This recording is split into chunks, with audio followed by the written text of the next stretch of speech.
ಇನ್ನು ಕುರುಬ ಸಮುದಾಯವನ್ನು ಪರಿಶಿಷ್ಟ ಪಂಗಡಗಳ ಪಟ್ಟಿಗೆ ಸೇರಿಸಬೇಕು ಅನ್ನೋದು ದಶಕಗಳ ಹೋರಾಟ. ಈ ಹೋರಾಟಕ್ಕೆ ಇದೀಗ ರಾಜ್ಯ ಸರ್ಕಾರ ಒಂದು ಹೆಜ್ಜೆ ಮುಂದೆ ಇಟ್ಟಂತೆ ಕಾಣ್ತಾ ಇದೆ.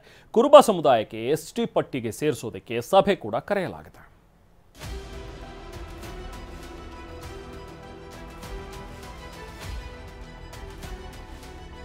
ಜಾತಿ ಜ್ವಾಲೆ ನಡುವೆ ಸರ್ಕಾರ ಮತ್ತೊಂದು ಹೆಜ್ಜೆ. ಕೋಲಿ ಸಮಾಜ ಇರಬಹುದು ಮತ್ತೆ ಕುರುಬ ಸಮಾಜದವರು ಇರಬಹುದು, ಬೇಡಿಕೆ ಹಲವಾರು ವರ್ಷದಿಂದ ಇದೆ. ಎಸ್ಟಿ ಪಟ್ಟಿಗೆ ಕುರುಬ ಸಮುದಾಯ ಸೇರ್ಪಡೆಗೆ ಚಿಂತನೆ. ಪ್ರಾಮಾಣಿಕ ಪ್ರಯತ್ನ ಮಾಡ್ತೀವಿ ಅಂತ ನಾವು ಮುಂಚೆಯಿಂದಾನು ಹೇಳಿದ್ವಿ, ಈಗಲೂ ಕೂಡ ಪ್ರಾಮಾಣಿಕ ಪ್ರಯತ್ನ ನಾವು ಮಾಡ್ತಾ ಇದ್ದೇವೆ. ರಾಜ್ಯ ಸರ್ಕಾರದ ವಿರುದ್ಧ ಸಿಟ್ಟಿಗೆದ್ದ ಕೇಸರಿ ಪಡೆ. ಇದರಿಂದ ಇರುವ ಹುನ್ನಾರವನ್ನ ಗಮನಿಸಬೇಕು. ಯಾರು ಗಣ್ಯ ಆಗುತ್ತೆ? 8 ಜನಾಂಗ ಗಣ್ಯ ಆಗುತ್ತಲ್ಲ. ಈಗ ಹೇಳಿ ಸಿದ್ದರಾಮಯ್ಯನವರು ಜಾತಿವಾದಿ ಅಲ್ವಾ ಅಂತ.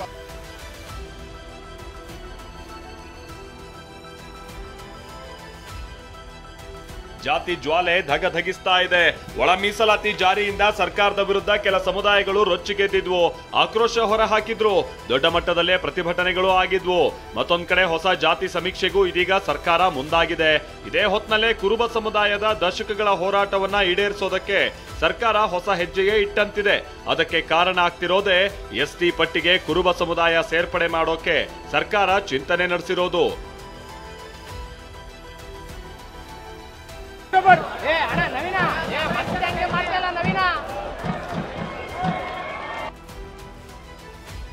ಹೌದು, ಸಿಎಂ ಸಿದ್ದರಾಮಯ್ಯನವರು ತಮ್ಮದೇ ಸಮುದಾಯದ ದಶಕಗಳ ಹೋರಾಟವನ್ನ ಈಡೇರಿಸೋದಕ್ಕೆ ಹೊಸ ಹೆಜ್ಜೆಯನ್ನೇ ಇಟ್ಟಿದ್ದಾರೆ. ಕುರುಬ ಸಮುದಾಯವನ್ನ ಪರಿಶಿಷ್ಟ ಪಂಗಡಗಳ ಪಟ್ಟಿಗೆ ಸೇರಿಸೋದಕ್ಕೆ ಚಿಂತನೆ ನಡೆಸಿದ್ದಾರೆ. ಇದರ ಮೊದಲ ಹೆಜ್ಜೆಯಾಗಿ ನಾಳೆ ಪರಿಶಿಷ್ಟ ಪಂಗಡಗಳ ಕಲ್ಯಾಣ ಇಲಾಖೆಯ ವಿಶೇಷ ಸಭೆಯನ್ನ ಕರೆಯಲಾಗಿದೆ. ಇಲಾಖೆಯ ಕಾರ್ಯದರ್ಶಿ ಅಧ್ಯಕ್ಷತೆಯಲ್ಲಿ ಸಭೆ ನಡೆಯಲಿದೆ. 4 ಇಲಾಖೆಗಳಿಗೆ ಅಗತ್ಯ ಮಾಹಿತಿ ದಾಖಲೆ ತರುವಂತೆ ಪತ್ರ ರವಾನೆ ಮಾಡಲಾಗಿದೆ. ಕುರುಬ ಸಮುದಾಯವನ್ನ ಎಸ್ಟಿ ಪಟ್ಟಿಗೆ ಸೇರಿಸಲು 2023ರಲ್ಲಿ ಕೇಂದ್ರ ಸರ್ಕಾರಕ್ಕೆ ರಾಜ್ಯ ಸರ್ಕಾರ ಶಿಫಾರಸು ಮಾಡಿತ್ತು. ಮೈಸೂರು, ಚಾಮರಾಜನಗರ ಜಿಲ್ಲೆಯ ಕೆಲವು ಭಾಗಗಳಲ್ಲಿ ವಾಸಿಸ್ತಾ ಇರುವ ಕಾಡು ಕುರುಬರು, ಜೇನು ಕುರುಬರನ್ನ ಈಗ ಆಲ್ರೆಡಿ ಎಸ್ಟಿ ಪಟ್ಟಿಗೆ ಸೇರಿಸಲಾಗಿದೆ. ಕುರುಬ ಸಮುದಾಯದ ಉಳಿದ ಉಪಪಂಗಡಗಳು ಪ್ರಸ್ತುತ ರಾಜ್ಯದ ಹಿಂದುಳಿದ ವರ್ಗಗಳ 2A ಪಟ್ಟಿಯಲ್ಲಿವೆ.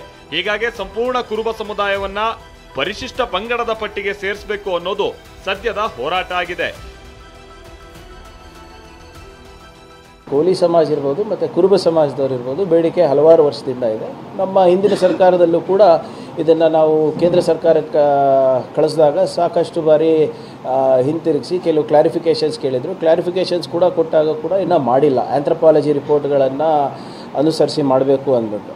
ಸೊ ಈಗ 2 ಮೀಟಿಂಗ್ಗಳನ್ನು ಬ್ಯಾಕ್ವರ್ಡ್ ಕ್ಲಾಸ್ ಇಲಾಖೆದವರು ಮಾಡ್ತಾ ಇದ್ದಾರೆ, ಹಿಂದುಳಿದ ವರ್ಗದ ಇಲಾಖೆದವರು ಮಾಡ್ತಾ ಇದ್ದಾರೆ. ಮೊದಲನೇದು ಕುರುಬ ಸಮಾಜದ ಕರೆದಿದ್ದಾರೆ ಅನಿಸುತ್ತೆ, ಬಹುಶಃ 14ನೇ ತಾರೀಕು ಕರೆದಿರ್ಬೋದು.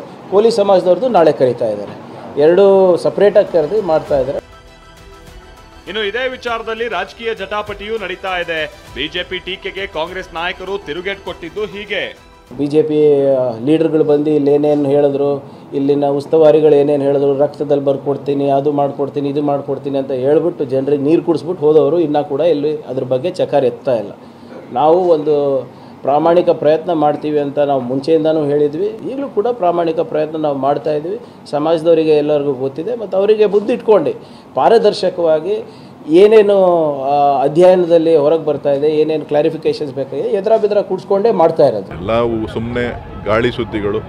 ಆ ಗಾಳಿ ಸುದ್ದಿ ಬೇಡಿಕೆ ಎಲ್ಲರೂ ಕೂಡ ಬೇಡಿಕೆಯನ್ನು ಇಡ್ತಾರೆ. ಆದರೆ ಸರ್ಕಾರ ಪರಿಶೀಲನೆ ಮಾಡಬೇಕು ಅಂತ ಅಂದಾಗ ಸಚಿವ ಸಂಪುಟದ ಮುಂದೆ ಬರಬೇಕಾಗ್ತದೆ. ಆ ವಿಚಾರಗಳು ಸರ್ಕಾರದ ಹಂತದಲ್ಲಿ ತೀರ್ಮಾನ ಆಗ್ತದೆ ಹೊರತು ಮಾತಿನಲ್ಲಿ ತೀರ್ಮಾನ ಆಗುತ್ತದೆ. ಯತೀಂದ್ರಗೆ ಮೀಸಲು ಕ್ಷೇತ್ರ ಕೊಡಿಸುವ ತಂತ್ರ. ಮೈಸೂರಿನಲ್ಲಿ ಬಿಜೆಪಿ ಶಾಸಕ ಶ್ರೀವತ್ಸ ಆರೋಪ. ಯತೀಂದ್ರಗೆ ಮೀಸಲು ಕ್ಷೇತ್ರ ಕೊಡಿಸುವ ತಂತ್ರ ಅಂತ ಮೈಸೂರಿನಲ್ಲಿ ಬಿಜೆಪಿ ಶಾಸಕ ಶ್ರೀವತ್ಸ ಹೊಸ ಬಾಂಬ್ ಹಾಕಿದ್ರು. ಈಗಾಗಲೇ ಕುರುಬ ಸಮುದಾಯವನ್ನು BCA ಬ್ಯಾಕ್ವರ್ಡ್ ಕ್ಲಾಸಲ್ಲಿ ಈಗಾಗಲೇ ಇದ್ದಾರೆ. ಆದರೆ ಇದನ್ನು ಎಷ್ಟಿಗೆ ಸೇರ್ಪಡೆ ಮಾಡ್ತಾರೆ ಅಂತ ಆದರೆ ಇದರಿಂದ ಇರುವ ಹುನ್ನಾರವನ್ನು ಗಮನಿಸಬೇಕು. ಯಾರು ಗಣ್ಯ ಆಗುತ್ತೆ? 8 ಜನಾಂಗ ಗಣ್ಯ ಆಗುತ್ತಲ್ಲ. ಈಗ ನಮ್ಮ ಜಿಲ್ಲೆಯಲ್ಲೇ ತೆಗೆದುಕೊಳ್ಳಿ, ಇರುವ ಒಂದು ST ರಿಸರ್ವ್ ಕಾನ್ಸ್ಟಿಟ್ಯೂನ್ಸಿ HD ಕೋಟೆ. ಆ ಜಾಗದಲ್ಲಿ ನೀವು ST ಒಳಗೆ ಇವ್ರನ್ನ ತೊಗೊಂಬಂದು ರಾಜಕೀಯವಾಗಿ ಇವ್ರಿಗೆ ಸ್ಥಾನಮಾನ ಕೊಡ್ತೀನಿ ಅಂದರೆ ಏನಾದ್ರು ಯತೀಂದ್ರ ಅವ್ರನ್ನ ತೊಗೊಂಬಂದು ಕೋಟೆಯಲ್ಲಿ ನಿಲ್ಲಿಸ್ತಾರ ಅನ್ನೋ ಭಯ ಬಂದ್ಬಿಟ್ಟಿದೆ. ಜಾಗ ಇಲ್ವಲ್ಲ. ಈಗ ಅವ್ರು MLC ಅಲ್ವಾ, ಅವ್ರಿಗೇನಾದ್ರು ಮಾಡ್ಬೇಕಲ್ಲ. ಅದಕ್ಕೇನಾದರೂ ಮಾಡ್ತಾ ಇದ್ದಾರಾ? ಈ ರೀತಿಯಲ್ಲಿ ನಮ್ಮ ತಲೆಗೆ ಹೊಳಿತಾ ಇದೆ. ಎಷ್ಟಿ ಜನಾಂಗಕ್ಕೆ ಅನ್ಯಾಯ ಆಗುತ್ತೆ. ಸಿದ್ದರಾಮಯ್ಯ ತನ್ನ ಜಾತಿಗಾಗಿ ಮೌನವಾಗಿ ಹೋರಾಡ್ತಿದ್ದಾರೆ ಅಂತ ಪರಿಷತ್ ವಿರೋಧ ಪಕ್ಷದ ನಾಯಕ ಛಲವಾದಿ ಬೆಂಕಿ ಉಗುಳಿದ್ರು. ಈಗ ಹೇಳಿ ಸಿದ್ದರಾಮಯ್ಯನವರು ಜಾತಿವಾದಿ ಅಲ್ವಾ ಅಂತ.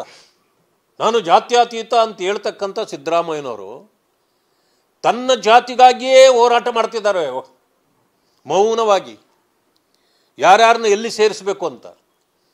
ನೋಡಿ, ಆ ಜಾತಿಯಲ್ಲೂ ಬಡವರಿದ್ದರೆ ಅವ್ರಿಗೆ ಅನುಕೂಲ ಮಾಡಿಕೊಟ್ರೆ ತಪ್ಪಿಲ್ಲ.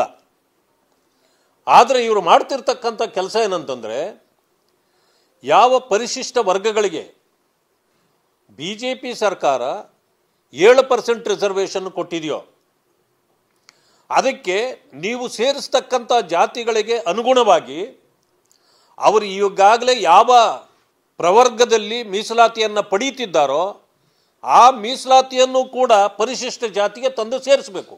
ಇಲ್ಲ ಅಂತಂದರೆ ಪರಿಶಿಷ್ಟ ಜಾತಿಗಳಿಗೆ ಸಿಗ್ತಾ ಇರ್ತಕ್ಕಂಥ 7%ಗೆ ನೀವು ಅವರನ್ನು ತಂದು ಕೂರಿಸಿದ್ರೆ ಮತ್ತೆ ಪರಿಶಿಷ್ಟ ವರ್ಗಗಳಿಗೆ ಅನ್ಯಾಯ ಆಗುತ್ತೆ.